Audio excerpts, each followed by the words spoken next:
kesel, gengsi, dan segala macam. Itu aku nggak bisa untuk sharing.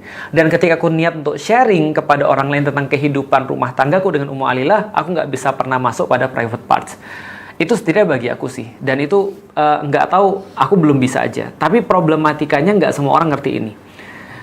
Dan problemnya lagi adalah, begitu ketika tadi kita sharing ke orang, kita sendiri aja sudah ada konflik.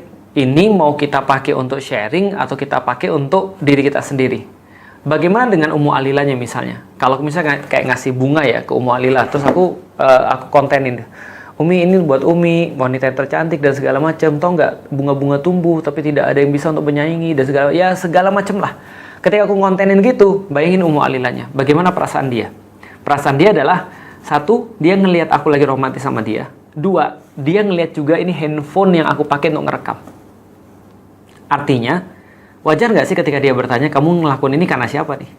Kamu ngelakuin ini karena aku? Atau kamu melakukan ini untuk viewersmu, kan gitu. Problemnya bertambah apabila ketika dia ngelihat bahwa aku, atau dia berpikir bahwa aku tidak begitu terus sama dia. Jadi artinya aku cuma ngasih dia bunga, aku cuma sweet talk ketika aku lagi ada di depan kamera, ketika aku lagi ngerekam. Bagaimana perasaan istri waktu itu? Ya tentu saja, pasti dia merasa semua ini palsu. Semua ini cuma sekedar polesan, make up, cuma sekedar cosmetics aja. Nah ini problematikanya mulai dari rumah tangga. Sekali, dua kali, tiga kali, empat kali, terus menerus. Ini jadi penyakit rumah tangga. Kenapa? Orang jadi nggak percaya. Padahal percaya itu adalah elemen kunci di dalam rumah tangga. Itu dari suami ke istrinya. Itu dari istri kepada suaminya. Bagaimana dengan suami kepada... itu dari perlakuan suami pada istrinya. Bagaimana dengan perlakuan istri kepada suaminya? Nih, aku banyak ngumpulin riset, tapi aku sampein aja hasil risetnya. Jadi hasil risetnya gini teman sekalian.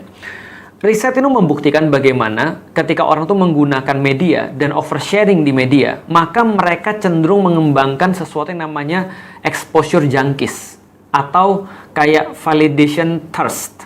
Atau ya kalau misalnya kita katakan ya sebenarnya mereka kayak benar-benar apa ya, perlu pengakuan daripada orang, pengen untuk benar-benar divalidasi sama orang dengan sharing mereka itu, dan dari situ mereka akan berharap dapat dopamin dari situ, hormon yang menyenangkan mereka. Problematikanya adalah gini, begitu seorang istri dia sharing di media sosial, mungkin belum pada tahapan oversharing, dia share misalnya dia lagi pakai dress tertentu misalnya, atau pakaian tertentu.